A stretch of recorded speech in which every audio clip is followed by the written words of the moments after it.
Hey, welcome to our channel.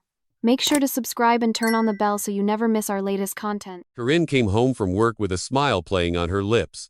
A subtle thing, not the wide, genuine smile she used to give me when she'd had a truly good day. No, this one was different. It was practiced, private, a secret she was holding behind her teeth. I knew that smile. It was the one she wore when she had closed a difficult deal or outmaneuvered a rival at the office. It was a smile of victory. I just didn't know I was the casualty. She left her heels by the door, a little click-clack on the hardwood floor that used to be a comforting sound. The sound of her being home. Tonight, it sounded like a countdown. She went straight to the bathroom, and the shower started hissing moments later. I was in the kitchen, finishing dinner, a lemon herb chicken I'd spent the better part of an hour on. I thought, maybe, it could be a nice night. Lately, things between us, they hadn't been bad. Not in the way people imagine. No shouting matches. No slammed doors. It was worse than that. It was a quiet drift. An erosion. The slow, creeping tide of routine that pulls two people apart until one day they wake up and find themselves on separate islands, waving politely across an ocean of silence. I thought tonight could be a bridge. She was in the bathroom for almost 40 minutes. When she emerged, the scent of her expensive perfume, the one she saved for important meetings, drifted into the kitchen before she did. Her hair was perfectly styled. Her makeup, flawless. A deep red dress clung to her frame. She looked powerful, ready for battle, and I, like a fool, thought it was sweet. I thought she was doing it for me. For us. Smells incredible, Eli, she said, her voice smooth as silk. We sat down at the table. The initial silence was normal for us. A comfortable space to decompress after a long week. The clinking of our forks against the ceramic plates was the only conversation for a while. Then, she began. Between bites of the chicken I had so carefully prepared, she started talking about the office. An internal restructuring was coming. Layoffs were on the horizon. New goals, new pressures, and a new leadership position. A senior director role. The one she'd been circling for months. I listened carefully, genuinely interested. I'd always admired that fire in her. Her ambition was one of the first things I fell in love with. It was a part of her core. Her career mattered deeply. But as she went on, the details began to feel wrong. Sharp, like small pieces of glass hiding in the food. Julian is the one making the final call, she said, her eyes fixed on a point just over my shoulder. Julian. Her boss. A man whose name had been spoken with a mix of reverence and resentment in our house for the past 2 years. He doesn't show a clear preference for anyone, she continued, her voice dropping a little, becoming more conspiratorial. But he has his favorites. A selective closeness with some of the female staff. I didn't know where this was going. I felt a knot tightening in my stomach, but I stayed quiet. I let her speak. She put her fork down on the plate with a soft click. The sound echoed in the quiet room. She looked at me then, directly. Her gaze was firm, unwavering. This was it, the moment she'd been rehearsing. I've made a decision, Eli, she said. Her voice was steady, frighteningly steady. It might sound crazy at first, but I need you to listen. It's strategic, it's rational. In a way, it's even selfless. I just stared. The word selfless hung in the air between us, tasting like a lie. On Friday, she said. Each word a carefully placed stone building a wall between us. After work, I'm going to meet Julian, at a hotel. My blood ran cold. He invited me, and I accepted. I couldn't breathe. The air in the room felt thick, heavy, unusable. It's a one-time thing, she explained, as if she were outlining a business proposal. As if my heart wasn't hammering against my ribs like a trapped bird. No emotional involvement, no real consequences. Just an exchange. She leaned forward slightly, her eyes pleading for an understanding I couldn't give. I'm doing it for us, Eli, to guarantee our stability. That promotion, it would change everything. I'm tired of watching my coworkers get ahead while I stand still. I deserve this. We deserve the security it would bring. She summed it all up, her masterpiece of logic. One night. To change our future. I paused. The world tilted on its axis. I tried to find a crack in her expression, a tell, a sign that this was some kind of twisted test, a sick joke, a desperate provocation. There was nothing, no sarcasm, no regret, just conviction. The same conviction she had when she presented quarterly reports to her board. My world wasn't just collapsing, it had already turned to dust, and she was the one holding the hammer. She went on, her words becoming a dull buzz in my ears. Something about honesty. How it was better to tell me the truth than to hide it.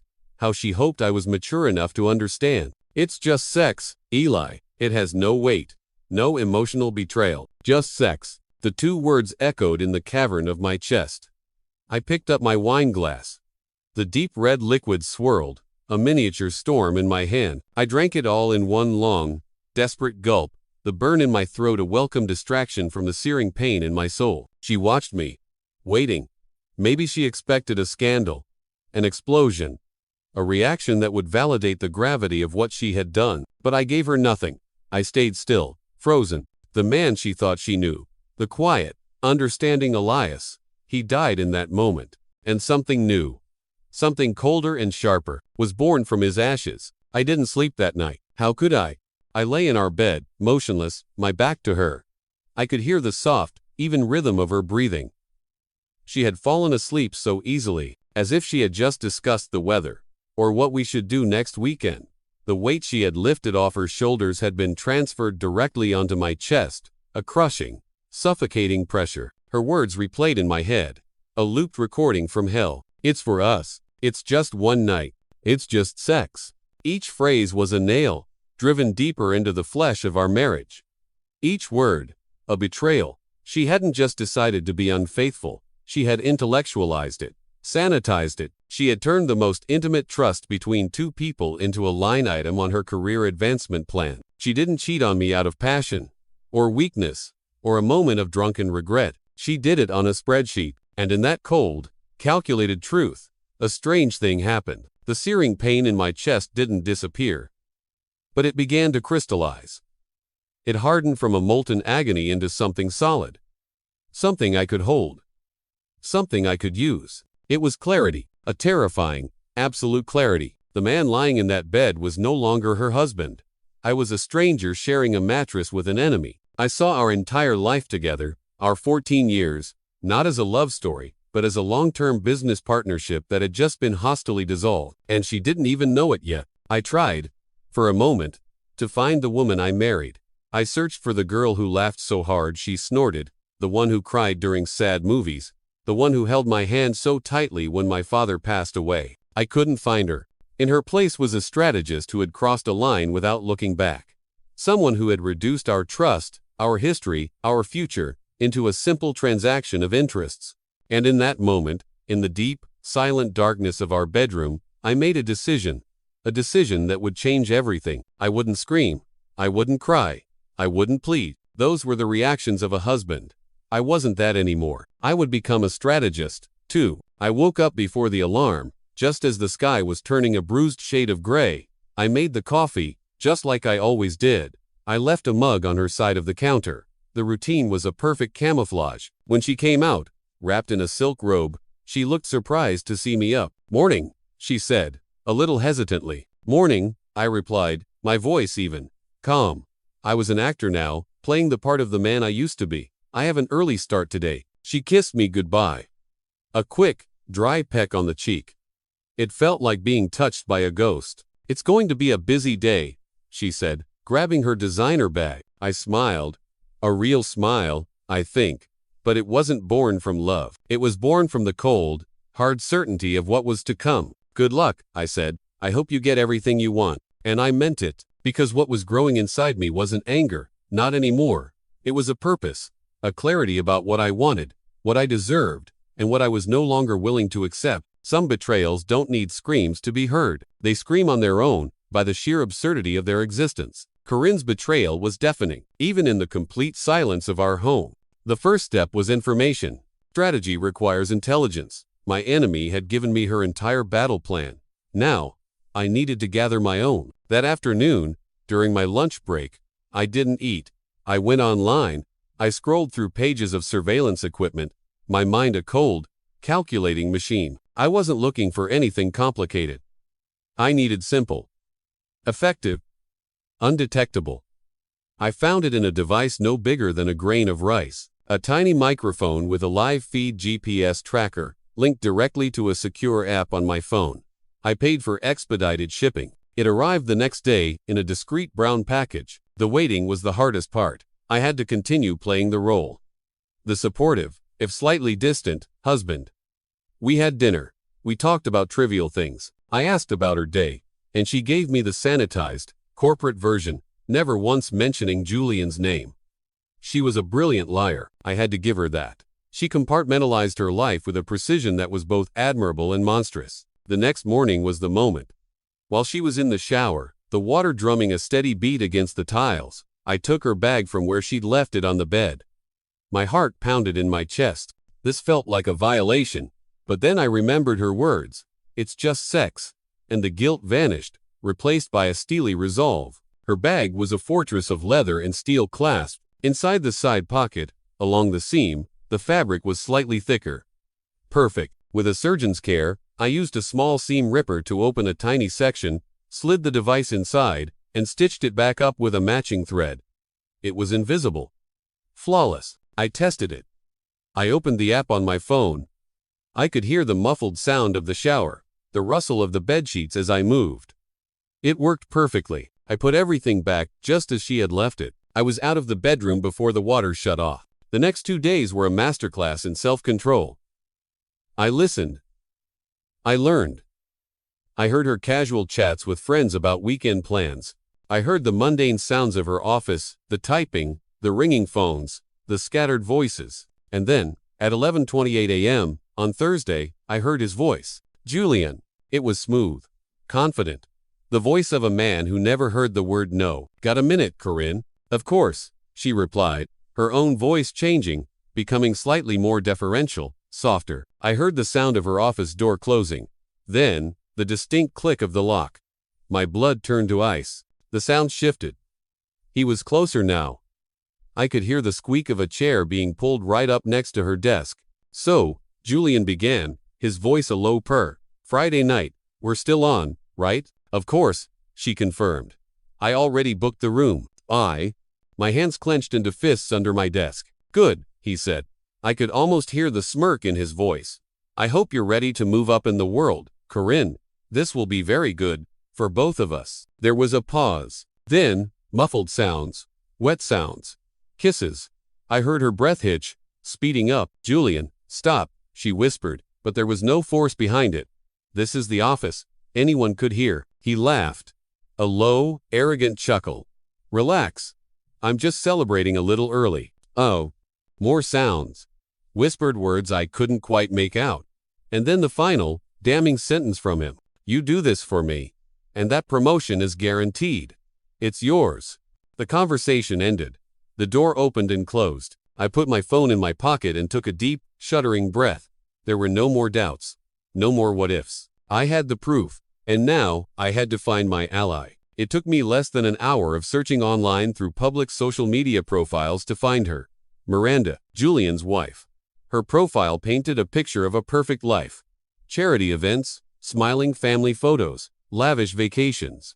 A life built on the success of a man like Julian. A life that was about to be shattered. I found her phone number through a business registry for her interior design company. Dialing it was one of the hardest things I've ever done. My finger hovered over the screen. This would make it real. This would unleash the storm. I pressed the button. It rang 3 times. Hello? Her voice was crisp, cold, suspicious. I took a breath. Hello, Miranda. My name is Elias Thorne. You don't know me, but my wife is Corinne Thorne. She works for your husband. Silence. A long, heavy pause on the other end of the line. She didn't hang up. That was my cue to continue. I'm calling you because I have reason to believe our spouses are planning an intimate meeting this Friday night. I told her everything. The strange behavior. The confession. The microphone. I told her what I had just heard. The locked door. The kisses. The confirmation of a hotel room. The promise of a promotion. The silence on her end was no longer cold. It was glacial. A brewing Arctic storm. I have the recording, I said, my voice low and steady. I can send it to you, but I have a better idea. I don't want to just prove it happened. I want you to be there. I want you to catch them. Her voice, when she finally spoke, was pure venom. Catch them? She hissed. Tell me when. And where? Friday. The Monarch Hotel. Room 1407. Check-in is at 8 p.m. It's booked under her name, Corinne Thorne. There was a sharp intake of breath. I'm going, she said, her voice shaking with rage, but clear as a bell. And I'm filming everything. I will ruin that man. And I will ruin that opportunistic little tramp he's with. The alliance was forged.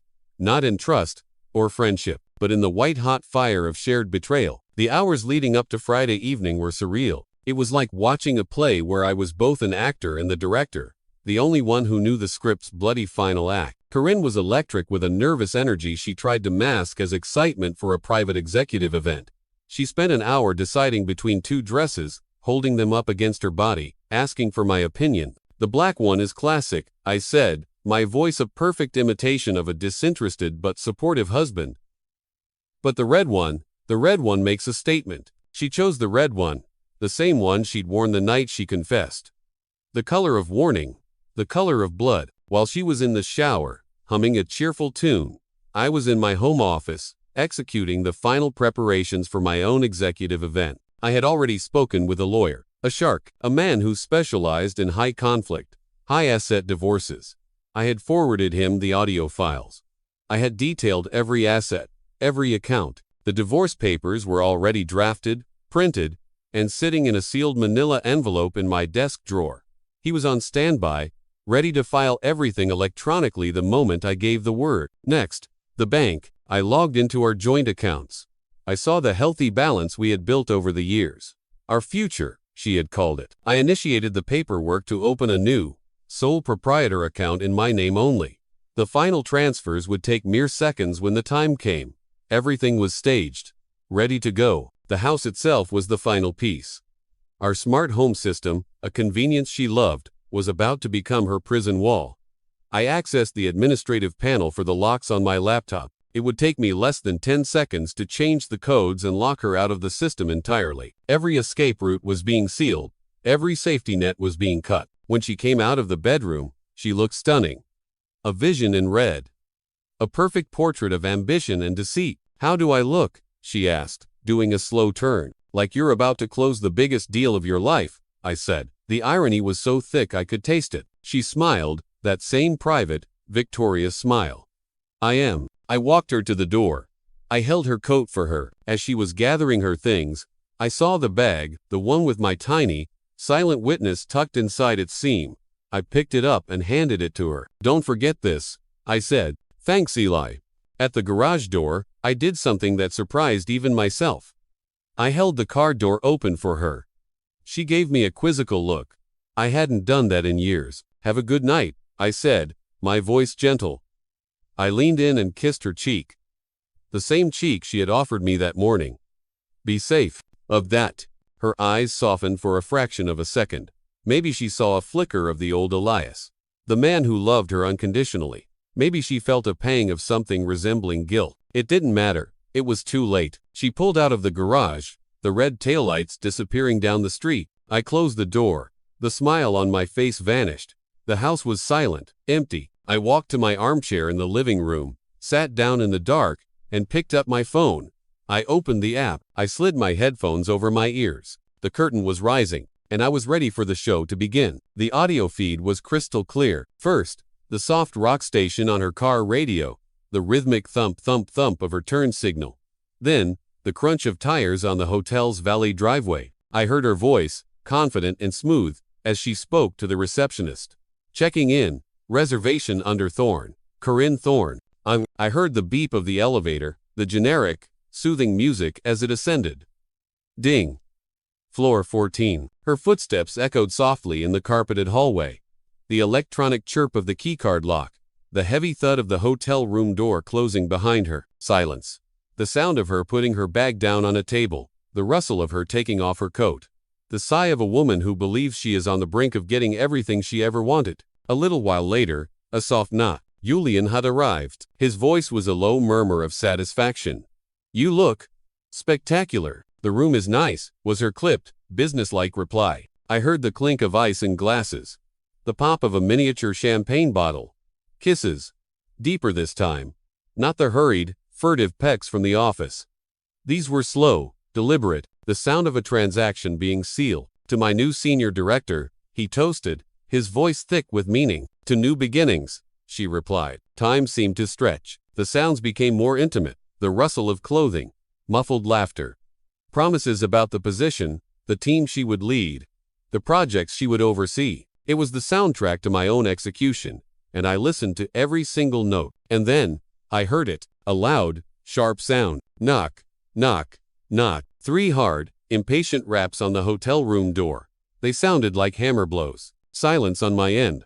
I could hear a sharp intake of breath from Corinne. Who could that be? She whispered, her voice laced with panic. Room service? Julian offered, but he sounded unsure. We didn't order anything. I heard footsteps, Julian's, approaching the door.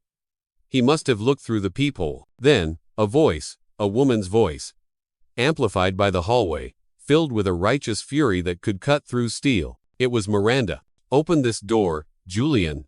I know you're in there, and I know who's with you. The game was over. A torrent of panicked whispers erupted in the room. I heard a scramble, the sound of sheets being pulled. The door opened. I don't know which one of them did it. Miranda's voice was no longer outside.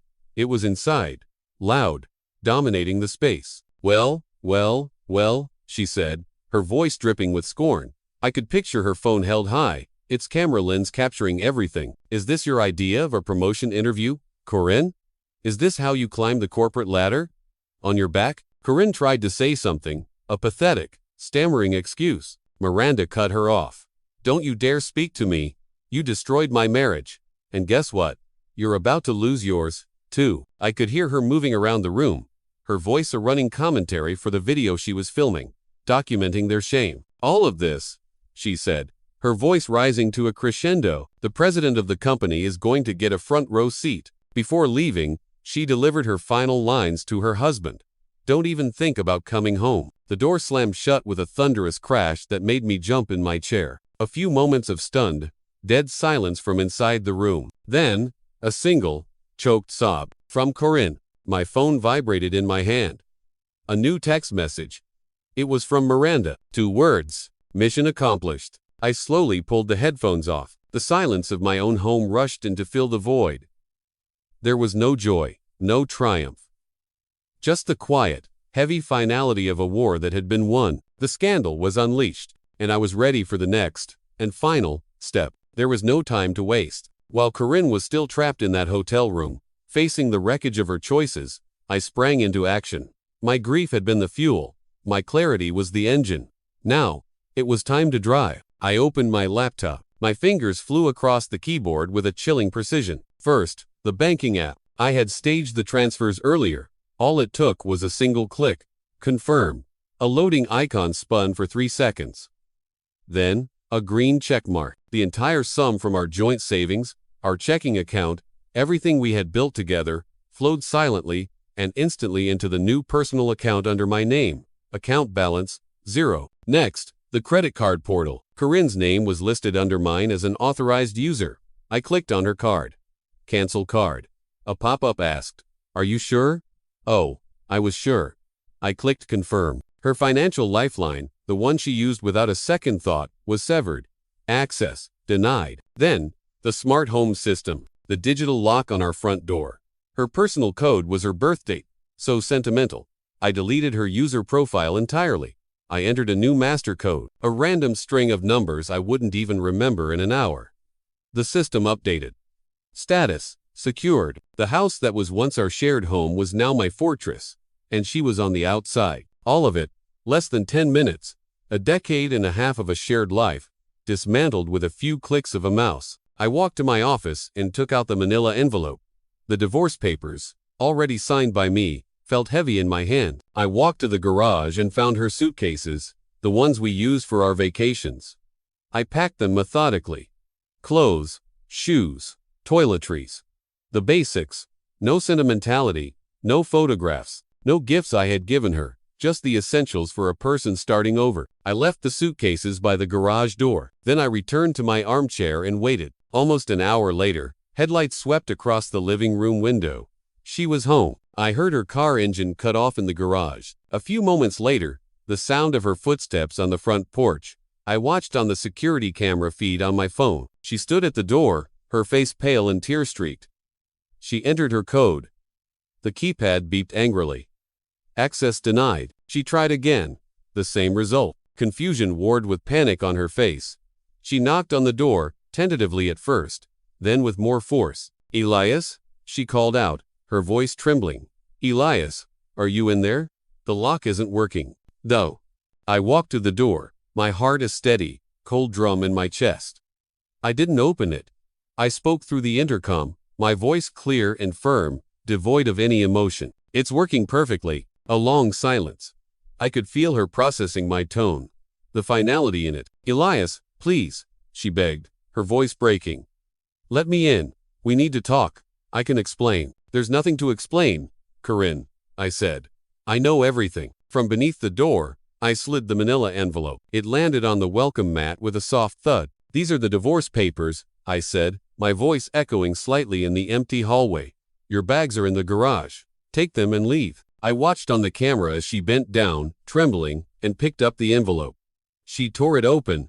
She saw the documents. She saw my signature. She saw the date it was prepared 2 days ago. The realization hit her like a physical blow. This wasn't a spontaneous act of anger. This was a premeditated, calculated execution. "Daniel, wait," she cried, pressing her hands against the door. "I did this for us, for our life." It was a business decision, an opportunity. Her words, the same ones that had shattered my world just nights before, now sounded hollow, pathetic. I replied sharply, my final words to her through that door. "You did it for yourself, Corinne, and now, you reap what you sow." She stood there for a long time, just staring at the door. Then, her shoulders slumped in defeat. She walked to the garage, loaded her bags into her car, and drove away into the night. I watched her go on the camera until her taillights were just 2 faint red dots in the distance. Then I turned off the screen, and the silence that followed was, for the first time in a very long time, peaceful. The fallout was swift and brutal. I didn't have to do anything else. The seeds Miranda and I had planted grew into a toxic forest overnight. The video she sent to the CEO was a corporate nuclear bomb. By Monday morning, an emergency board meeting had been called. By noon, an internal memo was released announcing that Julian, their star executive, and Corinne Thorne, a promising manager, were no longer with the company, effective immediately. The corporate gossip mill went into overdrive. The video, or at least descriptions of it, leaked. Screenshots and memes circulated in private messaging groups. Neither of them stood a chance of containing it. Miranda filed for divorce, citing adultery and using the video as her primary evidence. She took Julian for everything he was worth, ensuring his name, once a symbol of leadership, was now synonymous with scandal and betrayal. No reputable company would touch him. His career was over. Corinne's fate was even more devastating. Jobless, homeless, and with her bank accounts empty, she was adrift. She called me once, from a blocked number. I didn't answer. She left a long, rambling voicemail filled with tears, apologies, and accusations. I deleted it without listening to the end. She stayed with a friend for a while, sleeping on a mattress on the floor. I heard through the grapevine that her own family was furious, ashamed of the public scandal she had brought upon them. Our divorce was finalized with record speed. My lawyer was, as promised, a shark. With the audio recordings and the circumstances of her dismissal from work, she had no leverage. She got nothing. No alimony. No house. No share of the assets I had secured. She had gambled everything for a promotion and ended up with less than zero. Months have passed now. The house is quiet. It feels bigger, somehow. Cleaner. I've rearranged the furniture, gotten rid of the things that reminded me too much of her. It's my space now. Wholly and completely. Sometimes, I wonder if I feel guilty. If the cold, methodical nature of my revenge makes me as bad as she was. But the thought never lasts long. She built the bomb. She lit the fuse. She handed it to me and told me it was a gift for us. All I did was hand it back to her before it exploded. I don't look back. There is nothing there for me. This morning, I woke up with the Sunday I made 1 cup of coffee.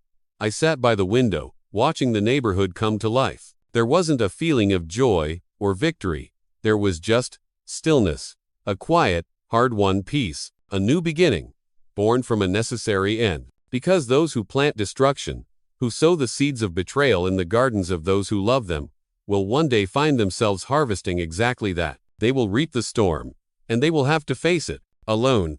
Thank you for watching the video. If you enjoyed it, don't forget to subscribe to the channel and turn on notifications so you won't miss any updates. See you next.